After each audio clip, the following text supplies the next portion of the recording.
बिस्मिल्लाहिर्रहमानिर्रहीम अस्सलाम वालेकुम रहमतुल्लाह। बेटा आई होप कि आप लोग सब खैरियत से होंगे, आफियत से होंगे। मैं आपका टीचर फरजान अहमद। और इस वक्त इस वीडियो में बेटा मैं बात करने लगा हूँ मैट्रिक मैथ्स एंड बोर्ड का एक बड़ा इंपॉर्टेंट चैप्टर है, जिसके आगे भी बहुत यूज है। वो है chapter number 19 matrices and determinant. और 19.2 के अंदर जो एक बहुत ही इंपॉर्टेंट कॉन्सेप्ट है सिंगुलर मैट्रिक्स का, उससे रिलेटेड एक बड़ा अहम सवाल मैं आपके सामने डिस्कस करने लगा हूँ। आप देखो बेटे, आपसे कह रहे हैं क्वेश्चन 3 में 19.2 का क्वेश्चन 3 है, जिसमें फरमा रहे हैं कि for what value of x, x की क्या वैल्यू होगी द मैट्रिक्स। और एक मैट्रिक्स आपको दिया हुआ है इस सिंगुलर, इस सिंगुलर। अब सवाल बहुत क्लियर है बेटा, बहुत इजी सवाल है, जरा गौर से समझ लो इसको। कह रहे हैं फॉरवर्ड वैल्यू ऑफ एक्स। बेटा आपको एक्स की वैल्यू निकालनी है। देखो एक मैट्रिक्स है, और पहले तो मैट्रिक्स का जायजा ले लो अच्छे से। 2 बाई 2 का मैट्रिक्स है, 2 रॉज है और 2 कॉलम्स है। ठीक है, 2 बाई 2 का एक मैट्रिक्स दे रहे हैं और बोल रहे हैं कि एक्स की वो कौन सी वैल्यू होगी कि जिस वैल्यू को अगर हम यहाँ पुट करें एक्स की जगह, तो ये मैट्रिक्स ऐसा मैट्रिक्स बनेगा जो सिंगुलर हो जाए। मतलब वो कह रहे हैं कि ये मैट्रिक्स सिंगुलर है और आप एक्स की वैल्यू निकाल दो, एक्स की वैल्यू फाइंड करो। अब बेटा सबसे पहले तो मुझे ये बताओ, आपको पता है ना कि सिंगुलर मैट्रिक्स क्या होता है? What is singular matrix? Singular matrix ऐसा मैट्रिक्स होता है जिसका डिटर्मिनेंट जीरो के बराबर आ जाए। ये आप पढ़ चुके हैं।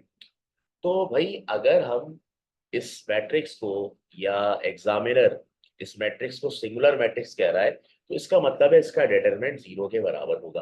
तो सबसे पहला काम तो हम ये करते हैं भाई, इस मैट्रिक्स का नाम रखते हैं। मैं हमेशा बोलता हूँ भाई मैट्रिक्स का नाम रख लो, और नाम हमेशा एक कैपिटल लेटर की सूरत में रखना है। तो मैं इस मैट्रिक्स को नाम दे रहा हूँ ए का। ये ए के नाम से हमने इस मैट्रिक्स को बना लिया। ए नाम रख दिया 5 - x, 2 x+1 और 4।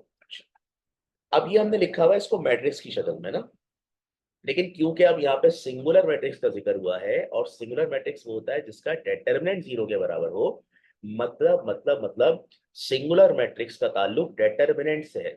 तो हम क्या करेंगे, अब इस मैट्रिक्स को बेटा डिटरमिनेंट की फॉर्म में लिखेंगे। देखो डिटरमिनेंट की फॉर्म में कैसे लिखते हैं कि आप ऐसे सिंबल के अराउंड स्ट्रेट लाइंस बना देते हैं मॉड्यूलस वाली। लेफ्ट पर भी बनाएंगे और राइट पर भी बनाएंगे, दोनों साइड पे हमने तैयारी कर ली डिटरमिनेंट के हवाले से। ये देखो, ठीक है यहाँ तक ओके। अच्छा, अब क्या होगा बेटा? देखो अब सिनेरियो ये है कि बेसिकली ये एक सिंगुलर मैट्रिक्स है, ये कहा जा रहा है हमसे। तो हम यहाँ पर लिखेंगे सिंस द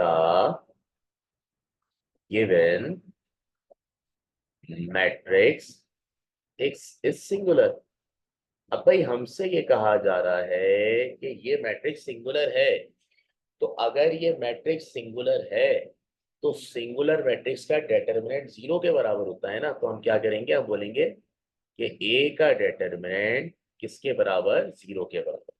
सिंगुलर मैट्रिक्स की वजह से हमने क्या किया, उससे लेट कर लिया, सपोज कर लिया कि भाई सिंगुलर मैट्रिक्स है ना, तो सिंगुलर मैट्रिक्स का तो बेटा डिटरमिनेंट जीरो के बराबर आता है। तो हमने कहा ए का डिटरमिनेंट जीरो के बराबर होगा। अब क्या करेंगे नेक्स्ट स्टेप में, ये जो ए डिटरमिनेंट लिखा हुआ है ना लेफ्ट पर, इसकी जगह जीरो पुट कर देंगे। और ये राइट पर जो भी है ये ऐसे ही चलता रहेगा। ये है 5 - x, 2 x+1 और 4। अच्छा अब ये देखो बेटा, बहुत आसान स्टेप आने लगा। ये 2 बाई 2 का डिटरमिनेंट है, और 2 बाई 2 का डिटरमिनेंट आपको एक्सपेंड करना आता है। 2 बाई 2 का डिटरमिनेंट कैसे एक्सपेंड करते हैं, क्रॉस मल्टीप्लाई करके। याद है ना आपको, क्रॉस मल्टीप्लाई करते हैं। ए को डी से मल्टीप्लाई करेंगे, ये फर्स्ट एलिमेंट ए होता है, लास्ट एलिमेंट डी होता है। और बी को सी से मल्टीप्लाई करेंगे, और बीच में साइन कौन सा रखता है, माइनस का। ठीक है, मतलब इसका फॉर्मूला इस तरह होता है ना, A D minus B C. और आपको पता है ये ए है, ये बी है, ये सी है और ये डी है। तो आओ जरा इसको सिंप्लीफाई करते हैं भाई। ए को डी से मल्टीप्लाई करते हैं पहले, यानी कि 5 - x को 4 से मल्टीप्लाई करेंगे। ठीक है, ए को डी से मल्टीप्लाई कर लिया, फिर फॉर्मूले का माइनस लगेगा, यहाँ पे माइनस लग गया। अब बी और सी को मल्टीप्लाई करेंगे, यानी कि x+1 को मल्टीप्लाई करेंगे 2 से। ठीक है, अच्छा अब देखें 0 इक्वल टू 5 माइनस एक्स और 4 आपस में मल्टीप्लाई हो रहे हैं बेटा, 4 को दोनों से मल्टीप्लाई करते हैं, 4 5 से होगा तो 20 आएगा, -4 x से होगा तो 4x आएगा। अच्छा फिर ये माइनस ऐसे ही रहा, अभी इस 2 को दोनों से मल्टीप्लाई करते हैं बेटा, 2x से होगा तो 2x प्लस 2 1 2। अब x निकलने जा रहा है, देखो हमसे सवाल में x ही तो पूछा था उन्होंने। अच्छा 20 -4x ऐसे ही रहा। अब इस माइनस को ना मैं इस ब्रैकेट से मल्टीप्लाई करूंगा, जब माइनस को बेटा किसी भी ब्रैकेट से मल्टीप्लाई किया जाता है तो क्या होता है, सबके साइन चेंज हो जाते हैं। तो होगा क्या कि जब माइनस इस ब्रैकेट से मल्टीप्लाई होगा, ब्रैकेट के अंदर जो दो टर्म्स मौजूद हैं दोनों के साइन चेंज हो जाएंगे। अभी ये है प्लस का 2x और प्लस का 2, अब हो जाएगा माइनस का 2x और माइनस का 2। और कोई बात ही नहीं है परेशानी की, इसमें बहुत आसान है। अब आगे करते हैं, जरा देखें। 0 इक्वल टू 20 में से बेटा 2 माइनस कर देंगे, ये 20 -2 18 हो जाएगा। और इन दोनों को बेटा ऐड कर देंगे, -4x और -2x मिलकर -6x हो गया। -6x को लेफ्ट पर लिया हो बेटा, लेफ्ट पे आगे प्लस का 6x होगा और यहाँ 18 ऐसे ही रह गया। अब हम ये करेंगे, क्योंकि हमें x चाहिए तो हम बोलेंगे भाई 6 मल्टीप्लाई में इधर आके डिवाइड हो जाएगा। सो x की वैल्यू हमारे पास आ गई कितनी, 3 के बराबर, 3 के बराबर।